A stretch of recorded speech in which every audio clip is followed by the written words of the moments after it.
এই মুসলমান যারা নিজের নাম মুসলমান দিয়েছো, নিজেকে মুসলমান বলে পরিচয় দাও, যারা নিজেকে মুসলমান বলো, আল্লাহর মান্যকারী বলো, রাসূলের মান্যকারী বলো, কোরআন হাদিস ইজমা কিয়াসের মান্যকারী বলো, এখন তোমরা বলো তোমাদের চেহারাতে দাড়ি কেন নাই, তোমাদের নামাজ কেন নাই, তোমাদের হারাম কেন তোমরা খাচ্ছ, সুদ কেন তোমরা ছাড়তে পারো না, জুয়া থেকে কেন বাঁচতে পারো না, মসজিদ তৈরি করেছো মসজিদ আবাদ কেন করতে পারে না? তাহলে যেইগুলো কাজ আল্লাহ করতে বলেছেন আমরা সেই কাজ করি না, যেই কাজ আল্লাহ নিষেধ করেছেন আমরা সেই কাজ করি, তাহলে বলেন আল্লাহর জান্নাত কি আমাদেরকে পাওয়া যাবে? জোরে বলতে হবে, পাওয়া যাবে? এই মুসলমান আপনাকে মনে রাখতে হবে, আল্লাহ পাক মওত সৃষ্টি করেছেন, রব্বুল আলামিন বলেন আমি হায়াত দান করেছি, মওত আমি দান করব, কুল্লু নাফসিন যায়কাতুল মওত, প্রত্যেক জানদারকে মওতের স্বাদ চাখতে হবে। তোমার এই দেহ, তোমার এই টাকা, তোমার এই অহংকার, তোমার এই জমি জায়গা, তোমার এই গাড়ি বাড়ি, তোমার এই বিল্ডিং কিছুই তোমার কাছে থাকবে না। তোমার যৌবন একদিন আল্লাহ কেড়ে তোমার চেহারার দাড়িকে আল্লাহ সাদা করে দিবে, মাথার চুলকে সাদা করে দিবে, তোমার শরীরকে ধসিয়ে দিবে। তোমাকে যেই দিন আল্লাহ তোমার জিন্দেগির তোর কেটে তোমাকে কবরের মধ্যে আল্লাহ নিয়ে যাবে, তোমার সুন্দর চেহারা কবরের পোকা মাকড় চিবিয়ে চিবিয়ে খাবে, তোমার সুন্দর দেহকে পশু পাখি চিবিয়ে খাবে, তোমার সুন্দর দেহকে কবরের মাটি চিবিয়ে খাবে।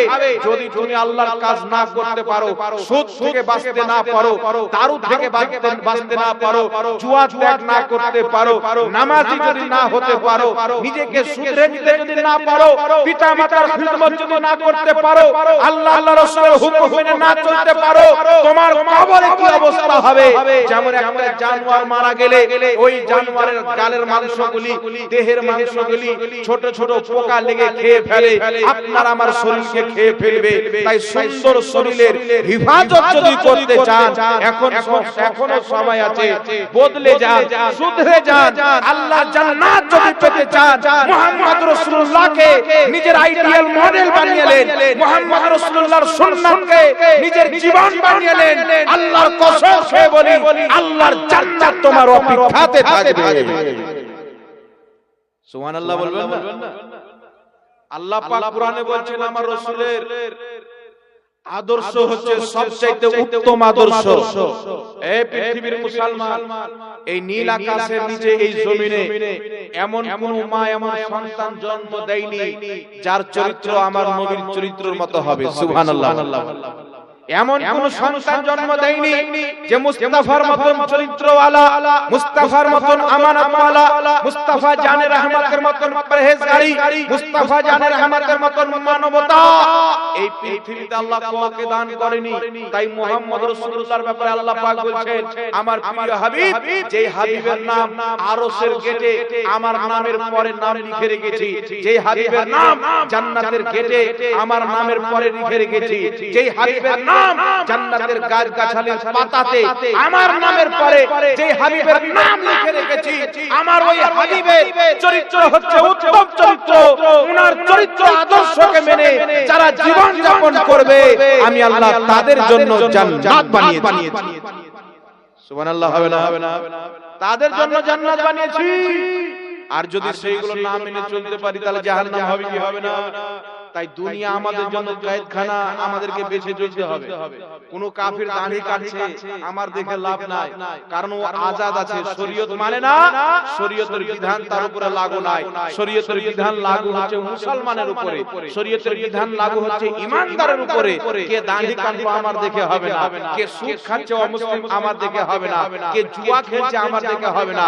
অমুসলিম মহিলারা জিন্স প্যান্ট পরে, আপনার টাইট ফিট জামা পরে, হাফ প্যান্ট পরে বাগানে ঘুরে বেড়ায়, রাস্তায় ঘুরে বেড়ায়, যেখানে ইচ্ছা সেখানে যায়, একটা মুসলিম মহিলা করতে পারে না। কারণ মুসলিম মহিলা আজাদ নাই, তাকে কোরআন হাদিস মেনে চলতে হবে। কোরআন হাদিস তাকে যতটুকু আজাদি দিয়েছে ততটুকু আজাদি মেনে তাকে চলতে হবে। আর আল্লাহর কোরআন মহিলাদেরকে পর্দা করার জন্য বারবার হুকুম দিচ্ছে, তাই মেয়েদেরকে পর্দা করে চলতে হবে। হারাম থেকে পুরুষকেও বাঁচতে হবে, মহিলাকে বাঁচতে হবে। আর আল্লাহ পাক আমাদের প্রতি যে নামাজ ফরজ করেছে, আমাদের সবাইকে বাচ্চা থেকে নিয়ে জওয়ান পর্যন্ত, জওয়ান থেকে নিয়ে বুড়া পর্যন্ত, মহিলা থেকে নিয়ে পুরুষ পর্যন্ত সবাইকে নামাজ কায়েম করতে হবে। এ হবে না, হবে না, জোরে বলেন। নামাজ কায়েম করতে হবে কি হবে না? আপনারা এই জালসাটা কি জন্য করেছেন? কবরস্থানের উন্নতি করবে। তো এই কবরস্থানে আপনারা যাবেন না, যাবেন না? জোরে বলতে হবে, যাবেন না? তাহলে কবরস্থানে যে আপনি যাবেন, তো আপনি জানেন একবার আবার আল্লাহ পাক আপনাকে কবর থেকে উঠাবে। সেই দিনটার নাম হচ্ছে ইয়াউমুল কিয়ামা। কিয়ামতের দিন আল্লাহ আপনাকে উঠাবে। মহান রব্বুল আলামিন প্রথম জিজ্ঞাসা করবেন নামাজের ব্যাপারে। সুবহানাল্লাহ বলুন। নামাজের হিসাব হবে কিয়ামতে। তো আপনি যে নামাজ রাখছেন না, মনে করছেন সপ্তাহে একদিন জুম্মাতে গেলাম হয়ে গেল, হবে? জুম্মার চাইতে উত্তম হচ্ছে 5 ওয়াক্তের নামাজ, ঈদ চাইতে উত্তম হচ্ছে 5 ওয়াক্তের নামাজ, বকরি ঈদ, কুরবানির ঈদ, আপনার রোজার ঈদ, সব ঈদের উপরে ভারী, সব নামাজের উপরে ভারী হচ্ছে 5 ওয়াক্তের নামাজ। এই 5 ওয়াক্তের নামাজ নির্ধারিত সময় আল্লাহ আমাদের উপরে ফরজ করেছে।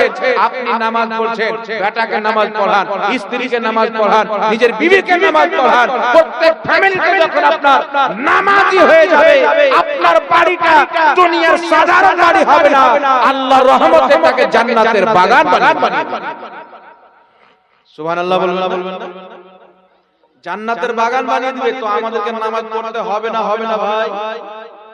হবে না, হবে না? হাত উঠিয়ে বলেন তো, হাত উঠিয়ে বলেন হবে কি হবে না?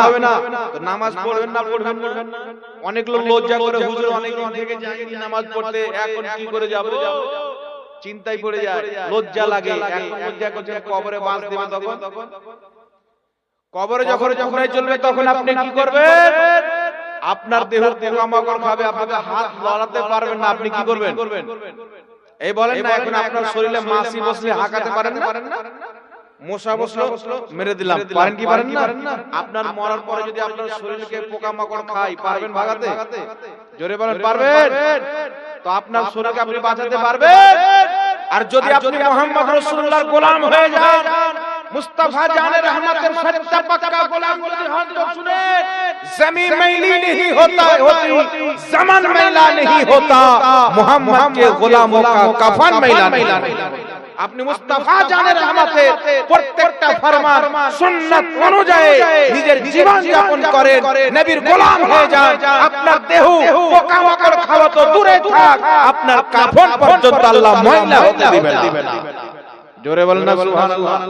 এই জন্য ইমাম মোল্লা আলী কারি রাহমাতুল্লাহ আলাইহি মিশকাতের সারা মিরকাতের মধ্যে স্পষ্ট লিখেছেন, যারা আল্লাহ ওয়ালা হয়, যারা আল্লাহর ওলি হয়, তাদের কোনো ডর ভয় নাই, তারা মরে শেষ হয়ে যায় না, মরে না, তারা শুধু ইন্তেকাল করে, এক দুনিয়া থেকে আরেক জায়গা, এক জায়গা থেকে আরেক জায়গা পরিবর্তন করে, তারা মরে না, তারা কবরে গিয়েও এই দুনিয়ার খবর রাখে। জোরে বলেন সুবহানাল্লাহ।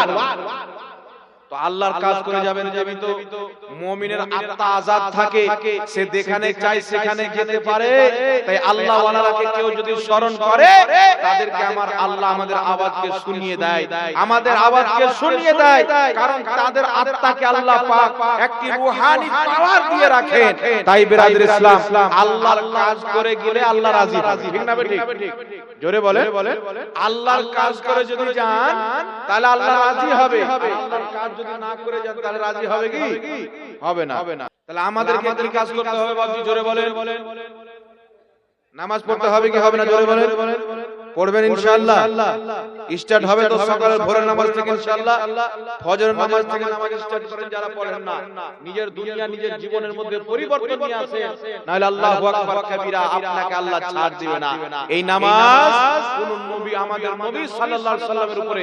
আরে আমরা তো জান্নাত চাই, আল্লাহকে রাজি করতে চাই, 5 ওয়াক্তের নামাজ পড়ি ফরজ করেছে আল্লাহ, কিন্তু মুহাম্মদুর রাসূলুল্লাহ জিনার কারণে কুল কায়নাতকে সৃষ্টি করা হয়েছে, জিনাকে জান্নাতের মালিক বানা হয়েছে, ওই মুহাম্মদ রাসূলুল্লাহর উপরে শুধু 5 ওয়াক্তের নামাজ না, আমার আপনার নবীর উপরে 6 ওয়াক্তের নামাজ ফরজ ছিল। সুবহানাল্লাহ বলবেন না? 6 ওয়াক্তের নামাজ। তাহলে যিনি আল্লাহর সর্বশ্রেষ্ঠ বান্দা, সর্বশ্রেষ্ঠ রাসূল সেই রাসূলের প্রতি যদি 6 ওয়াক্তের নামাজ ফরজ থাকে তাহলে আমরাকে কত নামাজ পড়তে হবে? এই জোরে বলেন না। তাই আমার নবী প্রত্যেক রাতে তাহাজ্জুদের নামাজ পড়তেন, সেটাও আল্লাহ ফরজ করে দিয়েছিলেন। 5 ওয়াক্তের নামাজ কায়েম করতেন। কোন সাহাবী, কোন ওলি, কোন কুতুব আবদালের উপরে কি নামাজ মাফ হয়েছে? এই জোরে বলেন না। কওরের উপরে নামাজ মাফ নাই। তাই নামাজকে অপরিহার্য করে নিতে হবে, নিজের জন্য জরুরি মনে করতে হবে। আরে খাবার যদি এক টাইমের ছুটে যায় ছোট, যদি এক টাইমের ঘোরাফেরা ছুটে যায় ছোট, একদিনকার কাজ বন্ধ হয়ে গেল, বন্ধ হোক। আল্লাহর নামাজ, আল্লাহর ইবাদত কোনোদিন বন্ধ হওয়া চলবে না। আল্লাহর ইবাদত বাদ দেওয়া যাবে না, আল্লাহর ইবাদত কোনোদিন ত্যাগ করা চলবে না। তাই আপনাকে নামাজকে গুরুত্ব দিতে হবে, এই নামাজকে কায়েম করতে হবে। সুদ, ব্যভিচার, জুয়া, জেনা, প্রত্যেকটা নিকৃষ্ট হারাম কাজ থেকে আমাদেরকে বিরত থাকতে হবে, বাঁচতে হবে, তবেই হব আমরা মুমিন। জোরে বলুন সুবহানাল্লাহ। আর একটু জোরে বলুন না সুবহানাল্লাহ। জি, একটা জানোয়ারের মধ্যে আর মানুষের মধ্যে তফাৎ কি জানেন? জানোয়ার যেমন উলঙ্গ অবস্থায় আছে তেমনই সারা জীবন থাকে না?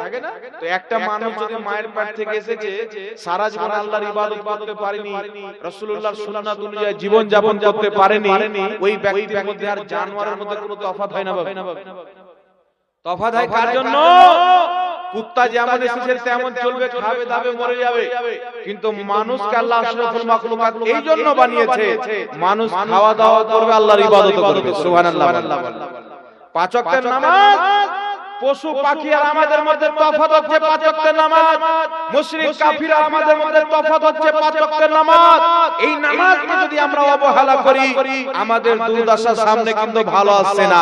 তাই আল্লাহকে ডাকেন, 5 ওয়াক্তের নামাজ কায়েম করেন, আল্লাহর কাছে দোয়া করেন, ইনশাআল্লাহ আল্লাহ পাক আপনার দুঃখ বেদনা অবশ্যই শুনবে, দূর করবে। জোরে বলেন, জোরে বলতে হবে সুবহানাল্লাহ। এইবার চলে আসি, শুনেন একটি কথা মনে রাখবেন। আচ্ছা বলেন তো, আমাদের উপরে সুদ খাওয়া কে হারাম করেছে? কথা বলেন, জানেন? সুদ খাওয়া আমাদের উপরে কে হারাম করেছে? কথা বলেন, জানেন না? জি, আল্লাহ হারাম করেছেন। কে হারাম করেছেন? সূরা বাকারার মধ্যে আল্লাহ বলেছেন, আমি তোমাদের জন্য মুরদার, কোন গরু মারা গেল, ছাগল মারা গেল, মরার পর আবার মাংস খাওয়া হারাম। মুরদার তোমাদের জন্য হারাম করেছি, রক্ত খাওয়া তোমাদের জন্য হারাম করেছি। আর তোমাদের জন্য হারাম করেছি ওই পশু, যেই পশুকে জবাই করার সময় আল্লাহর নাম নেওয়া হয় না, ওই পশু আল্লাহ বলছে তোমাদের জন্য আমি হারাম করে দিয়েছি। জোরে বলেন না সুবহানাল্লাহ। এই কোরআনে আল্লাহ পাক বলেছেন, তোমাদের জন্য আমি শরাব পান করা হারাম করেছি, তোমাদের জন্য জুয়া খেলাকে হারাম করেছি, তোমাদের জন্য বিয়া সুদ খাওয়াকে হারাম করেছি। যেই ব্যক্তি সুদ খায় সে আল্লাহর হুকুম, আল্লাহকে চ্যালেঞ্জ করে। এই রকম ব্যক্তি যে আল্লাহকে চ্যালেঞ্জ করে, ওর দশা কি হবে? জোরে বলেন, ওর দশা কি হবে? কেউ বাঁচাতে পারবে না। আল্লাহর পাকড় খুব শক্ত। আল্লাহ বলছে, মুসলমান ভয় করো, আল্লাহ জাহান্নাম তৈরি করে রেখেছে, তোমরা জাহান্নাম থেকে ভয় করো, জাহান্নামের আগুন থেকে ভয় করো, কবরের আযাব থেকে ভয় করো, ওই আল্লাহ থেকে ভয় করো, যে আল্লাহর পাকড় এত শক্ত যেখান থেকে তোমাকে কেউ বাঁচাতে পারবে না। ওই আল্লাহর জাহান্নামের আগুন এত ভয়ানক, যে আগুনে যদি কোনো পাথরকে ফেলা হয়, আপনারা জানেন দুনিয়ার আগুন পাথর জ্বালাতে পারে না, কিন্তু জাহান্নামের আগুনে পাথর দিয়ে জ্বলে। পাথর এবং মানুষের আগুন, কোন মানুষ জ্বলবে? আমার আপনার মতো মানুষ। দুনিয়াতে এসে ঘাপা ঘাপ খেয়েছি, নামাজের ধার ধারেনি, রোজার ধার ধারেনি, সুদ মানা করেছে আল্লাহ সেটাই আমরা খাচ্ছি, হারাম খেতে মানা করেছে সেটাই আমরা খাচ্ছি। আল্লাহ যে কাজ করতে বলেন সেটা আমরা করছি, যেটা করতে বলেছেন সেটা করি না, তো আমাদেরকে ওই জাহান্নামে জ্বালানো। বুঝতে পারছেন? এই জন্য আমরা হচ্ছে কায়েদ খানাতে আব্বাজান, আমরা মুসলমান, আমাদেরকে কোরআনের আইন মেনে চলতে হবে, হাদিসের আইন মেনে চলতে হবে, ইজমা কিয়াসের আইন মেনে চলতে হবে। কারণ আমরা হচ্ছে ঈমানদার মুসলমান, ঈমান এনেছি, তাই আমাদের উপরে শরীয়তের আইন লাগু হয়েছে। আমাদের বিবাহ হবে শরীয়ত অনুযায়ী, তালাক হবে শরীয়ত অনুযায়ী, আমাদের পারওয়ারিশ হবে শরীয়ত অনুযায়ী, লেবাস হবে শরীয়ত অনুযায়ী, খাবার খাবার হবে শরীয়ত অনুযায়ী, চলাফেরা হবে শরীয়ত অনুযায়ী। তাই আমরাকে শরীয়ত জানতে হবে, নিজের মধ্যে পরিবর্তন আনতে হবে। ঠিক না বেটে? জোরে বলেন। আর নিজের ঈমান আমলকে বাঁচিয়ে রেখে আল্লাহর ইবাদত করতে হবে। তাই আপনাদের সকলের কাছে আমি আবেদন করব, তওবার দরওয়াজা খোলা আছে, পস্তায়েন না বাজান, এখনো সময় আছে, তওবা করে আল্লাহর নেক বান্দা হয়ে যান। আল্লাহ পাক বলছেন, শুনো দুনিয়াদার, এই দুনিয়াদারে আমি আল্লাহ ইজ্জত রাখিনি, ধন ভান্ডারে ইজ্জত রাখিনি, জমিন জায়গাতে ইজ্জত রাখিনি। আল্লাহ পাক বলছেন, ইন্নাল্লাহা আকরামাকুম ওয়া ইনদাল্লাহি আতকাকুম, আমার নিকটে ওই ব্যক্তি হচ্ছে সম্মানিত, ওই ব্যক্তি হচ্ছে ইজ্জতওয়ালা, যেই ব্যক্তি যত বেশি তাকওয়াওয়ালা। সুবহানাল্লাহ বলুন। যেই ব্যক্তি যত বেশি তাকওয়াওয়ালা, পরহেজগার, মুত্তাকি, ওই ব্যক্তি অত বেশি আমার নিকটে ইজ্জতওয়ালা, সম্মানওয়ালা। তাহলে কি বুঝতে পারলেন? একজন বেনামাজি চাইতে নামাজ পড়নেওয়ালার সম্মান বেশি। সুবহানাল্লাহ বলেন। একজন সুন্নাতে চলনেওয়ালা ব্যক্তির সম্মান সাধারণ মানুষের সম্মান চাইতে অনেক ঊর্ধ্বে। যার যত বেশি পরহেজগারি আছে, নেকি আছে, তাকওয়া আছে, ঈমান আকীদা মজবুত আছে, আল্লাহর দরবারে তার সম্মান তত বেশি আছে। জোরে বলেন না সুবহানাল্লাহ। এখন আমরা শান্তি পাই না, এখন দেখতে পাওয়া যায় যার যত টাকা আর অত বেশি টেনশন। ঠিক না বাবজি? জি। একটা লোককে আল্লাহ 2 কোটি টাকার মালিক বানিয়েছে, রাত দিন স্বপ্নতে ভাবছে আল্লাহ আমি 3 কোটি টাকার মালিক কবে হব, আল্লাহ আমার 5 কোটি টাকা কবে হবে। শান্তি নাই জীবনে, কেন জানেন? আল্লাহ তাবারাক ওয়া তাআলা বলছে, শোনো আমার বান্দা, তোমরা যখন কোথাও শান্তি পাবে না, আলা বিযিকরিল্লাহি তাতমাইন্নুল কুলুব, তোমরা আমি আল্লাহর জিকির করো, তোমাদের অন্তর কলিজা ঠান্ডা হয়ে যাবে। জোরে বলেন সুবহান। আল্লাহর জিকির অন্তরকে সান্ত্বনা প্রদান করে, কলবকে সান্ত্বনা প্রদান করে। আজকে মুসলমান আল্লাহর জিকির থেকে দূর, নবীর দরুদ ও সালাম থেকে দূর, আল্লাহর ইবাদত থেকে দূর। তাহলে ওই মুসলমানের কলব কি করে শান্তি পেতে পারে? নিজে শান্তি যদি পেতে চান, অন্তরকে ঠান্ডা করতে চান, কলিজাকে সান্ত্বনা যদি দিতে চান, তাহলে আপনার আমার উপরে জরুরি আছে আমরা যেন বেশি করে আল্লাহর জিকির করি। জোরে বলেন না সুবহান। কারবালার ময়দানে মরুভূমির মাটিতে ইমামে হুসাইন রাদিয়াল্লাহু তাআলা আনহুর খিমাতে 3 দিন থেকে পানি নাই, 3 দিন থেকে খাবার বন্ধ, ইয়াজিদ বন্ধ করে দিয়েছে। তাহলে একজন ব্যক্তি যদি 3 দিন কিছু না খায়, না পান করে, ঘুম হবে বাবা? ঘুম হবে না। নবী পাক সাল্লাল্লাহু আলাইহি ওয়াসাল্লামের প্রিয় নওয়াসা হযরত ইমামে হুসাইনের কাছে তিনার মেয়ে গিয়ে বলছে, আব্বা জান ঘুম আসছে না। ইমামে হুসাইন বলছেন, ঘুম যদি না আসে তো কুরআন পাক তিলাওয়াত করো। সুবহানাল্লাহ বলেন। কুরআন তিলাওয়াত করো, কারণ কুরআন হচ্ছে আল্লাহর কালাম। বান্দা যখন আল্লাহর কালাম তিলাওয়াত করে আল্লাহর সঙ্গে কথা বলে। সুবহানাল্লাহ। আল্লাহর সঙ্গে কথা বলতে ইচ্ছা করলে কুরআন তেলাওয়াত করেন, কলবকে সান্ত্বনা দিতে চাইলে কুরআন তেলাওয়াত করেন। আর মহান রব্বুল আলামিন এই পবিত্র কুরআন তেলাওয়াতের মধ্যে এমন নেকি, এমন সওয়াব রেখেছেন। আমার আপনার নবী বলেছেন, যেই ব্যক্তি সূরা ইখলাস 3 বার পাঠ করবে, আল্লাহ তাআলা এক খতম কুরআন পাক পাঠ করার সওয়াব দান করেন। সুবহানাল্লাহ। সূরা ইখলাস জানেন কি? কুল হুয়াল্লাহু আহাদ, আল্লাহুস সামাদ, লাম ইয়ালিদ ওয়া লাম ইউলাদ ওয়া লাম ইয়াকুল লাহু কুফুয়ান আহাদ। একটু জোরে বলতে হবে সুবহানাল্লাহ। এই সূরাটি এই ব্যক্তি 3 বার পাঠ করবে, আল্লাহ তাকে এক খতম কুরআন পাকের সওয়াব দান করবে। তাহলে আমি আপনি যদি চাই তো প্রত্যেক রাতে ঘুমার সময় এক খতম কুরআন পাকের সওয়াব নিয়ে ঘুমাতে পারি।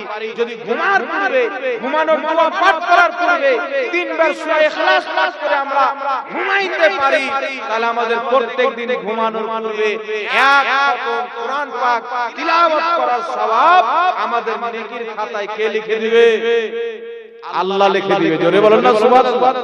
তাহলে এইগুলো সুযোগ আমরা হাত থেকে ছেড়ে দিই না। এখন যদি আপনাদের এলাকায় একটা লোককে বলা হয়, তোমাকে 3000 টাকা দেব, আমার সাথে হেঁটে বহরমপুর যেতে হবে, বাড়িও যাবে না, এখান থেকে রাস্তা ধরে। আরে বাড়ির লোককে বল যে বহরমপুর যাচ্ছে, একটু টাইম লাগবে। ও বাড়ির লোককে বলার দরকার নেই, 3000 টাকা চলো। হবে কি হবে না? কিন্তু এক খতম কুরআন পাকের সওয়াব কোটি টাকা দিয়ে কিনে পাবে? আরবো টাকা দিয়ে কিনে পাবেন, কিন্তু আল্লাহ আমাদেরকে এত সুন্দর সুযোগ দিয়েছে, কিন্তু আমরা হচ্ছে পথ হারা, নিতে পারছি না। তাহলে আমাদেরকে ভাবতে হবে কি হবে না? ভাবতে জোরে বলেন, ভাবতে হবে কি হবে না? তা চিন্তার বিষয়। আমাদেরকে মহান রব্বুল আলামিনের দিকে ফিরতে হবে, ইবাদতের মধ্যে দিন কাটাতে হবে, আল্লাহ পাককে স্মরণ করতে হবে, দুনিয়ার তামাশা বাদ দিয়ে ইসলামী রঙে নিজেকে রঞ্জিত করতে হবে। জোরে বলেন সুবহানাল্লাহ। তাই এবার চলে আসছে বিরাদে ইসলাম, আমি আয়াতে কারিমা তেলাওয়াত করেছিলাম, ইন্নাদ দীনা ইনদাল্লাহিল ইসলাম, নিশ্চয় ইসলাম হচ্ছে আল্লাহ পাকের মনোনীত ধর্ম। সুবহানাল্লাহ। আর ওই মনোনীত ধর্ম আল্লাহ পাক আমাদেরকে দান করেছেন, আমরা ভাগ্যবান না? রাসূল পাক সাল্লাল্লাহু আলাইহি ওয়াসাল্লাম বলেন, যখন বাচ্চা জন্ম নেয় মুসলমান হয়ে জন্ম নেয়। যত মানুষ দুনিয়াতে জন্ম নেয়, হসপিটালে হোক, বাড়িতে হোক, ডক্টরখানাতে হোক, যে কোনো জায়গাতে হোক, মুসলিমের বাড়ি হোক, অমুসলিমের বাড়ি হোক, বাচ্চা যখন জন্ম নেয় মুসলমান হয়ে জন্ম নেয়। পিতা মাতার ক্যারেক্টারে তাকে পরিবর্তন করে দেয়। বাপ মা ইহুদি, বাচ্চাকে ইহুদি বানিয়ে দেয়। পিতা মাতা হিন্দু, বাপ মাকে হিন্দু বানিয়ে দেয়। কিন্তু যখন দুনিয়াতে জন্মগ্রহণ করে বাচ্চা হিন্দু আপনার ইহুদি নাসারা হয়ে না, ওই বাচ্চা টানাটান মুসলমান হয়ে জন্ম নেয়। জোরে বলেন না সুবহানাল্লাহ। তাহলে আল্লাহ পাক যদি আমাদেরকে ইহুদির বাড়িতে পাঠিয়ে দিত, তাহলে আমাদের অবস্থা কি হতো? নাসরানি বাড়িতে পাঠালে কি হতো? হিন্দুর বাড়িতে কি পাঠিয়ে দিলে কি হতো? জানতাম না, হেদায়েত নসিবে ছিল কি ছিল না, কিন্তু আল্লাহ পাক আমাদেরকে মুসলমান বানিয়ে মুসলমানের বাড়িতে পাঠিয়েছেন। আলহামদুলিল্লাহ, সুবহানাল্লাহ বলেন। এই আল্লাহর দরবারে যত সিজদা করেন কম, নিজের সারা জীবন যদি সিজদার মাধ্যমে কাটিয়ে দেন, আল্লাহ পাকের যত আমাদের প্রতি ইহসান আছে, এই ইহসানের বদলা আপনি কোনোদিন চুকাইতে পারবেন না, সক্ষম হবেন না।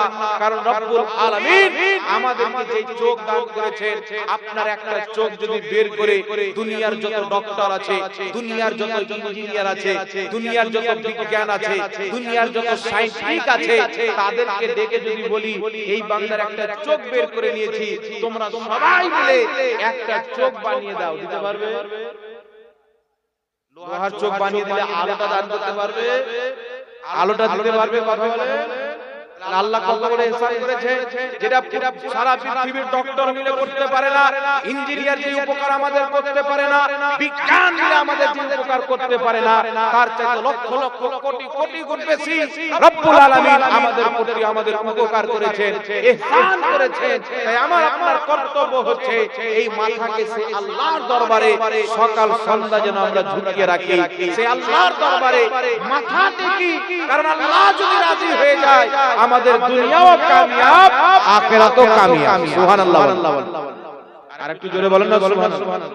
তাহলে নামাজ পড়তে হবে কি হবে না? একটু হাত তুলে বলেন তো, লজ্জা করিয়া হাত তুলে বলেন, নামাজ পড়তে হবে কি হবে না? সুদ খাওয়া যাবে, জুয়া খেলা যাবে, দাড়ি কাটা যাবে, নামাজ পড়তে হবে? রাখেন, যাক আলহামদুলিল্লাহ, আল্লাহ পাক সকলকে বুঝার তৌফিক দান করুন। এবার চলে আসছে ইসলাম হচ্ছে আমাদের ধর্ম। এই পবিত্র ইসলাম আল্লাহ পাক আমাদেরকে দান করেছেন, ঠিক না? সমস্ত দিনের মধ্যে একটা দিন আল্লাহর পছন্দ, আর একটাই হচ্ছে দিন, বাকিগুলো দিন না, সব মানুষের বানা। ইহুদি ধর্ম তারা নিজেই বানিয়ে নিজেই চলে, খ্রিস্টান ধর্ম নিজের মতে নিজেই চলে, আর ইসলাম হচ্ছে আল্লাহর ধর্ম, যেটা মানুষের মতে না, আল্লাহ আল্লাহ রাসূলের মতে চলে। জোরে বলেন না সুবহানাল্লাহ। এবার চলে ইসলাম আপনাদের সম্মুখে আরেকটি বিষয়, যেটি আলোচনা করা আমি অত্যন্ত জরুরি মনে করি।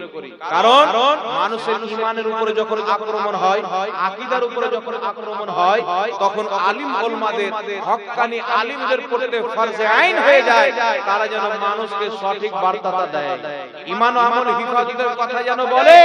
আর যুগ যুগ থেকে মুসলমানদের ঈমানকে চুরি করার জন্য, মুসলমানকে বেঈমান বানানোর জন্য নবী পাকের জামানা থেকে ষড়যন্ত্র চলতে আসছে, এখন পর্যন্ত চলছে। তার কারণে আমার নবী বলেছেন, কি বলেছেন? রাসূল পাক বলেছেন, হাদিসটি তিরমিজি শরীফের মধ্যে, রাসূল পাক সাল্লাল্লাহু আলাইহি ওয়াসাল্লাম বলেন যে কওমে বনি ইসরাইলে 72টি ফিরকা হয়েছিল, দল। আমার উম্মতের 73টি দল হবে। কতটি দল হবে? কথা বলতে হবে বাবজি, কতটি দল হবে? আমার উম্মতের 73টি দল হবে। 73টির মধ্যে কুল্লুহুম ফিন্নার, সমস্ত ফিরকা দল জাহান্নামে যাবে। ইল্লা মিল্লাতান ওয়াহিদা, একটি জামাত জান্নাতে যাবে। মানা আলাইহি ওয়া সাহাবী, যে আমার সাহাবীর তরিকাতে চলবে। জোরে বলেন না সুবহানাল্লাহ। যে আমার সাহাবীর তরিকাতে চলবে তারাই হবে জান্নাতি। একটু জোরে বলুন না সুবহানাল্লাহ। এখানে একটি প্রশ্ন দিয়েছেন, আমি প্রশ্নকারীকে বলবো যে আপনি 10 মিনিট দাঁড়ান, উত্তরটা দিন। তো 73টি ফিরকার মধ্যে 72টি জাহান্নামে, একটি জান্নাতে। তো কোনটি জান্নাতে যাবে? রাসূলের পাক বলেছেন মানা আলাইহি ওয়া সাহাবী, যে আমার সাহাবীর তরিকাতে চলবে তারাই হবে জান্নাতি। জোরে বলেন না সুবহানাল্লাহ। আমি একটা কথা আপনাদের সকলের কাছে জানতে চাই, আচ্ছা বলেন তো, নবী পাকের হাদিস সাহাবা চাইতে আমরা বেশি বুঝতে পারবো? আজকের কোন মৌলভী বুঝতে পারে, কোন ফকি বুঝতে পারে, কোন মুহাদ্দিস সাহাবীর চাইতে নবীর হাদিস বেশি বুঝতে পারে? কোন ইমাম পারে, মুফাসসির পারে? আল্লাহর নবীর হাদিস সব চাইতে যিনারা বেশি বুঝেন তিনারা হচ্ছেন নবীর সাহাবা। ঠিক না ঠিক? হ্যাঁ হু বলেন, ঠিক না? নবীর সাহাবা। কেন? আমরা নবীর হাদিস এই কিতাবে দেখছি, পড়ছি নবী পাকের হাদিস, তারপরে বলছি, ঠিক না? কিন্তু সাহাবায়ে কেরাম চলাফেরা নবী পাককে দেখেছেন। সুবহানাল্লাহ। ডাইরেক্ট নবীর জবান থেকে হাদিস শুনেছেন। তো বুঝা গেল নবী পাক সাহিবে লাউলাকের হাদিস সাহাবার মতো পৃথিবীর কেউ বুঝতে পারে না। জোরে বলেন সুবহানাল্লাহ। তার কারণে শুনেন, বর্তমান জামানাতে 73 ফিরকার মধ্যে অনেক ফিরকার জন্ম হয়েছে, অনেক ফিরকার জন্ম হয়েছে। বুখারী মুসলিমের মুত্তাফিকুন আলাই হাদিস, আমার আপনার নবী বলেন কিয়ামতের পূর্বে এমন লোক বের হবে, বক্তা বের হবে, বক্তা। রাসূল পাক বলছে এমন এমন কথা বলবে, দাজ্জালুনা কাযাবুন, তারা দাজ্জাল থাকবে, মিথ্যুক কাযাব থাকবে, এমন এমন কথা বলবে, ফতোয়া দিবে না তোমরা শুনেছো না তোমাদের বাপ দাদা শুনেছে। এখন আমরা নতুন নতুন কথা শুনি না, পাওয়া যায় কি যায় না? যুগ যুগ থেকে মুসলমান যে কর্মগুলো করে আসছে, এখন মানুষ বলছে হারাম। এই হারাম বলে মানুষের ঈমানকে চুরি করতেছে, মানুষকে বেঈমান বানাতেছে। আর মানুষ কি মনে করছে, এর বাপ রে হারাম, ভয় খেয়ে নেয়, তাই না? কিন্তু একটি কথা মনে রাখবেন বিরাদ ইসলাম, হারাম ওটা না যেটাকে কাঠমুন্সি হারাম বলবে, মোল্লা হারাম বলবে। হারাম ওটাই যেটাকে আল্লাহ নিজের কোরআনে হারাম বলেছে। জোরে বলেন না সুবহানাল্লাহ। এইবার চলে আসেন, এখন আমাদেরকে জানতে হবে জান্নাতি দল কোনটি। একটি কথা মনে রাখবেন, যেই দলটা রাসূলের পাক থেকে যুগ যুগ থেকে চলে আসছে, যেই দলে আবু বকর সিদ্দিক, ইমাম হুসাইন, ইমাম জাফর সাদিক, ইমাম মুসা কাযিম, ইমাম মাতুরিদি, ইমাম আশআরি, ইমাম আবু হানিফা, ইমাম শাফি, ইমাম মালিক, ইমাম আহমদ বিন হাম্বল, বড় পীর গৌসে আযম আব্দুল কাদের জিলানী, খাজা মুঈনুদ্দিন চিশতি, যেই দলে ছিলেন নবী পর্যন্ত যে দল চলতে চলতে আসছে, ওই দলটাই হচ্ছে হক এবং কিয়ামত পর্যন্ত ওই দলটাই হবে জান্নাতি। জোরে বলেন, জোরে বলবেন না সুবহানাল্লাহ। একটি দল জান্নাতি যেটা নবী পাকের যুগ থেকে চলে আসছে, আর 72 ফিরকা বাকি হবে সব জাহান্নামী। কেন জাহান্নামী হবে? কওরির আকীদা আল্লাহর সম্পর্কে খারাপ হবে, কওরির তাকদীর সম্পর্কে খারাপ হবে, কওরির রাসূল সম্পর্কে খারাপ হবে।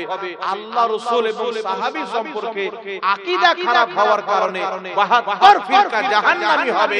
একটাই জান্নাতি যাদের আকীদা আল্লাহর ব্যাপারেও সঠিক, রাসূলের ব্যাপারেও সঠিক, সাহাবার ব্যাপারেও সঠিক, আহলে বাইতের ব্যাপারেও সঠিক, আউলিয়া কিরামের ব্যাপারেও সঠিক। আর যাদের আকীদা আল্লাহর ব্যাপারে সঠিক পাওয়া যায়, রাসূলের ব্যাপারে সঠিক পাওয়া যায়, আহলে বাইতের ব্যাপারে সঠিক পাওয়া যায়, সাহাবার ব্যাপারে সঠিক পাওয়া যায়, তাদের কি বর্তমান জামানাতে বলা হয় আহলে সুন্নাত ওয়াল জামাত, সুন্নি জামাত। জোরে বলেন সুবহানাল্লাহ। বেশক আর একটু জোরে বলতে হবে সুন্নি। সুবহানাল্লাহ। খাজা মুঈনুদ্দিন চিশতি কে ছিলেন? সুন্নি। বড় পীর আব্দুল কাদের জিলানী কে ছিলেন? সুন্নি। আবু বকর সিদ্দিক রাদিয়াল্লাহু তাআলা আনহু কি ছিলেন? আহলে সুন্নাত ওয়াল জামাত, সুন্নি। যুগের যত আউলিয়ায়ে কেরাম, যত সাহাবায়ে কেরাম সবাই আহলে সুন্নাত ওয়াল জামাত ছিলেন। তাই আমার নবী বলেছেন কিয়ামতের পূর্বে যারা আহলে সুন্নাত ওয়াল জামাত, যাদের শর্ট নাম সুন্নি, এই সুন্নি জামাত মান্যকারীদের চেহারা দিয়ে নূর বের হবে, আর এই দল থেকে যারা বেরিয়েছে তাদের চেহারা কালো হয়ে যাবে, অন্ধকার হয়ে যাবে। তাই আমাদের চেহারাতে নূর এই দুনিয়াতেও আছে, ওই দুনিয়াতেও থাকবে, কারণ আমরা মুহাম্মদ রাসূলুল্লাহকে তোমাদের মতো শুধু মাটির মানি না, আমরা মুহাম্মদ রাসূলুল্লাহকে আল্লাহর নূরের তৈরি মানি। জোরে বলতে হবে সুবহানাল্লাহ। আর নবী পাক যে আল্লাহর নূরের তৈরি, এটাই হচ্ছে পুরাতন আকীদা। নবী পাক মাটির তৈরি, এই আকীদার জন্ম খুব বেশি হলো 200 বছর। 200 বছর পূর্বে কোন ব্যক্তি আকীদা ছিল যে নবী পাক নূর না, সবাই নূর মানত। আমি আপনাদের সম্মুখে 550 বছরের আকীদা বলে দিচ্ছি। ইমাম ইবনে হাজার আসকালানী বলেছেন আল্লাহ সর্বপ্রথম নবী নূর তৈরি করেছেন, এটাই হচ্ছে সঠিক আকীদা। 1000 বছর পূর্বে কমবেশ পীরানে পীর দস্তগীর বড় পীর আব্দুল কাদের জিলানী, তিনি শুধু পীর ছিলেন না, জগৎ বিখ্যাত আলিম ছিলেন। তিনার মতন মুহাদ্দিস আজকের এই পুরো দুনিয়াতে নাই, তিনার মতন ফকিহ আজকের পুরো দুনিয়াতে পাবেন না, তিনার মতন আলিম, তিনার মতন মুফাসসির আজকে জগৎ খুঁজে পাবেন না।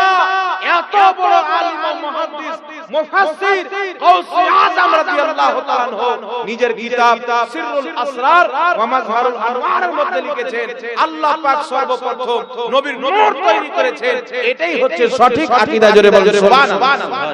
তাহলে কি বুঝা গেল? 500 বছর পূর্বের মুসলমানদের আকীদা ছিল নবী পাক নূরের তৈরি। 1000 বছর পূর্বের মুসলমানদের আকীদা ছিল নবী পাক নূরের তৈরি। এইবার চলে আসে 1300 বছর পূর্বের মুসলমানের আকীদা কি ছিল?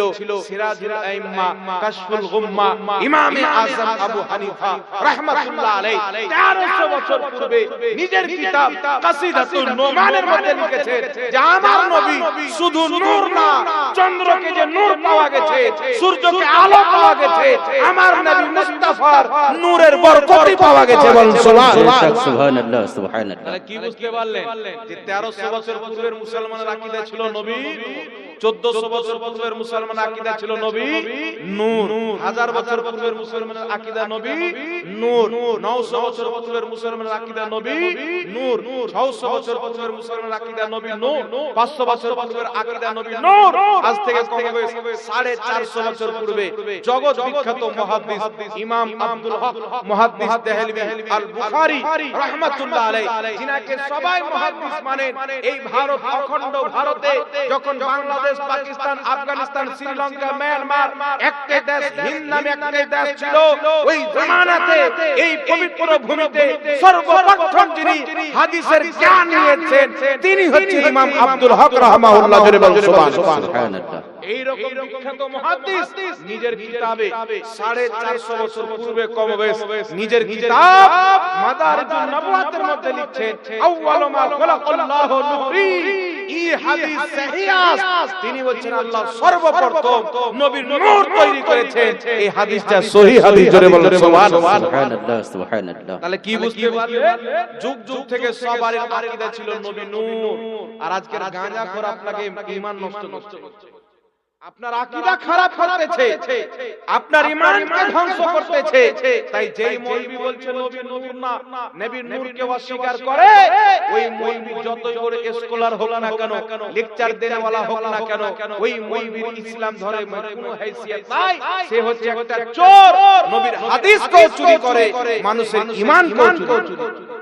কারণ নবী পাক যে নূরের তৈরি, একটা না দুটা না, অসংখ্য সহিহ হাদিস রয়েছে। তাই বিরাদর ইসলাম তাফসীরে কবিরের মধ্যে হাদিস রয়েছে, আরো অনেক কিতাবের মধ্যে সহিহ সনদে হাদিস বর্ণিত। আমার আপনার নবী বলেছেন আমি আদমকে সৃষ্টি করার 18000 বছর পূর্বে আল্লাহর নিকটে নূর ছিলাম। সুবহানাল্লাহ। জোরে বলেন না সুবহানাল্লাহ। আল্লাহর নিকটে নূর ছিলাম। আউয়ালু মা খালাকাল্লাহু নূরি, ইমাম আব্দুল হক মুহাদ্দিস দেহলভী বলেছেন হাদিসটি সহিহ। ইমাম ইবনে হাজার হাইসামি বলেছেন হাদিসটি সহিহ। ইমাম ইবনে হাজার আসকালানী নিজের কিতাবে হাদিস দিয়ে দলিল দিয়ে নবীর নূরকে প্রমাণ করেছেন। তিনিও হাদিসকে বিশুদ্ধ হিসাবে মেনে নিয়েছেন, যুগের গাউসে পাক মেনে নিয়েছেন। আর আজকে দুপাতা পড়নেওয়ালা মৌলবি যদি বলে নবীর নূর না, মানা যাবে? এই জোরে বলেন না। আপনারা বলেন তো গস পাক রাহমাতুল্লাহ আলাইহি জান্নাতি না? জোরে বলেন না। উনার আকীদা ঠিক না?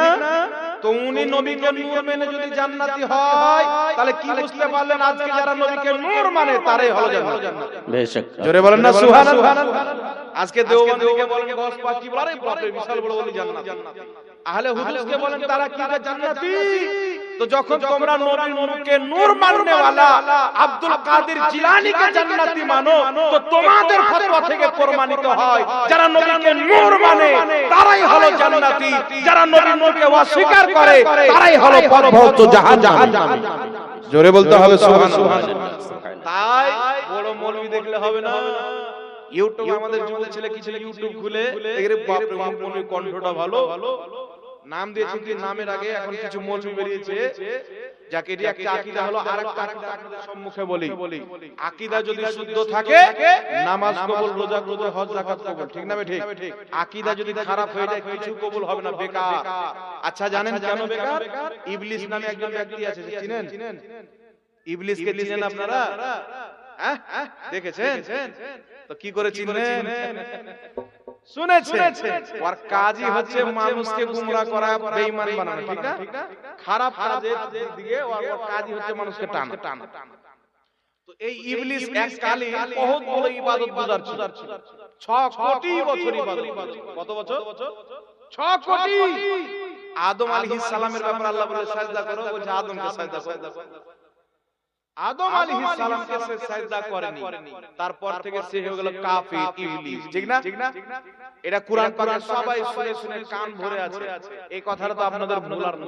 তাহলে কি বুঝতে পারলে তার আকীদা খারাপ হলো সর্বপ্রথম নবীর ব্যাপারে। এই নবীর ব্যাপারে আকীদা খারাপ হওয়ার কারণে তার 6 কোটি বছরের কবুল ইবাদত বরবাদ হয়ে গেল। তো এখন যারা লামাযহাবী তাদের ইবাদত কবুল কিনা এর তো গ্যারান্টি নাই। এখন যারা দেওবন্দি তাদের ইবাদত কবুল হয়েছে কিনা তারা গ্যারান্টি দিতে পারবে না। তো যদি ওদের কিতাব শয়তানের কবুল ইবাদত বরবাদ হয়ে যায় নবী সম্পর্কে আকীদা খারাপ হওয়ার কারণে, তাহলে যারা এখন পর্যন্ত যাদের ইবাদতের খবরই নাই তাদের আকীদা নবী সম্পর্কে যদি খারাপ হয় কবুল হবে? জোরে বলেন না। এরা জান্নাতে যেতে পারবে? তাই নবী সম্পর্কে আকীদা ঠিক রাখতে হবে। আরেকটি আকীদা আপনাদের সম্মুখে স্পষ্টভাবে বুঝিয়ে দিচ্ছি, শুনেন। আমাদের নবী সাল্লাল্লাহু আলাইহি সাল্লাম লিখতেও জানতেন, পড়তেও জানতেন। আমাদের নবীর আক্ষরিক জ্ঞানও ছিল। যেই মৌলবি ইউটিউব ফেসবুকে বলে যে নবীর আক্ষরিক জ্ঞান ছিল না, 1-2 দিন কাকে বলে জানতেন না, আলিফ বাতাসা চিনতেন না, এই রকম মৌলবির ওয়াজ শোনা একেবারে হারাম।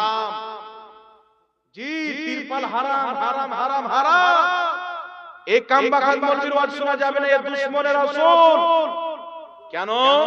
আমার নবী লিখতে জানতেন, পড়তে জানতেন, এটা কোরআন ও হাদিস থেকে প্রমাণিত। সুবহানাল্লাহ। কোরআন পাকে গওয়াহি সাক্ষী আছে আমার নবীকে আল্লাহ অনেক জ্ঞান দিয়েছেন।